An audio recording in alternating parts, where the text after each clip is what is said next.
pedal powered drift trike. I've always wanted one, and let me tell you, it did what it was supposed to do. The only disadvantage is it has no gears. The rear wheels cause a lot of friction, and over time your legs just start to get sore. But other than that, it drifts, and that was what it's supposed to do. But when I saw this drift trike, I just saw inspiration, because I have built electric scooters before and I'm planning to go with the same design. The only difference is this new electric scooter of mine, you'll be able to pedal it if you run out of power.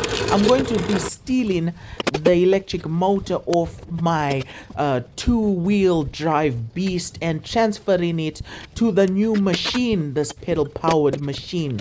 Now I took the easy way. I thought I could just put two bolts and it would be ready to go. But yes, the power of leverage, it totally destroyed itself just like that. All the hard work gone in the drain. Now that's why you never take the easy way. Okay, now it's time to fix my mistake. So basically I have to straighten out the frame and then put the rear axle back on, remove the wheels, and then I'm going to drill holes through that axle so I can bolt it onto the frame that holds the rear wheel and the motor. Now this process is just all about alignment, getting it aligned properly, then drilling it. Then I'm going to add these U-bolts because they were longer and they can reach. And then once I add these U-bolts, it might be ready to go.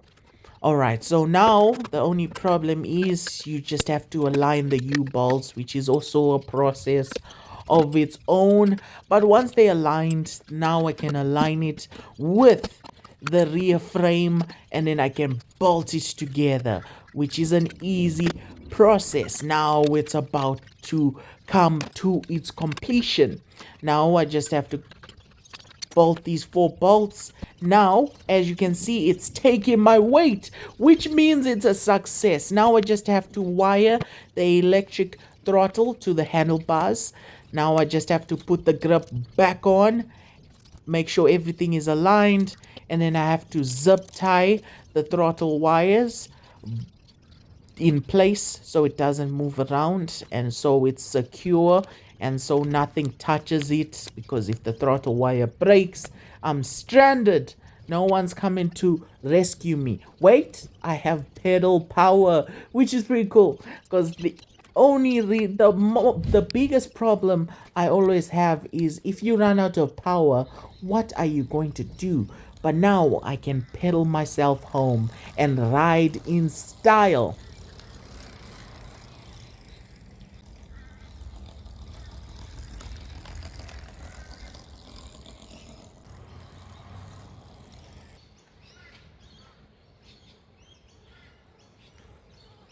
Pedal power!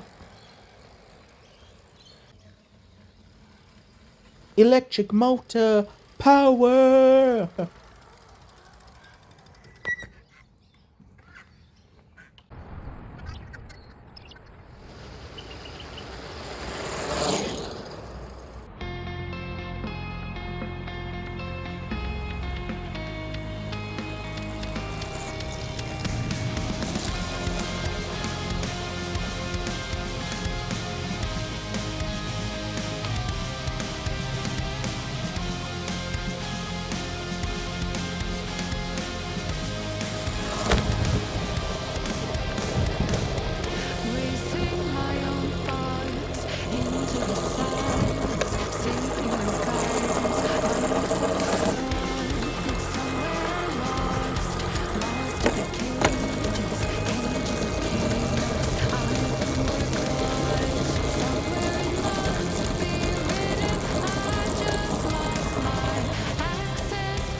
Thanks for watching. Please consider liking or subscribing. I hope to see you in another video. Bye.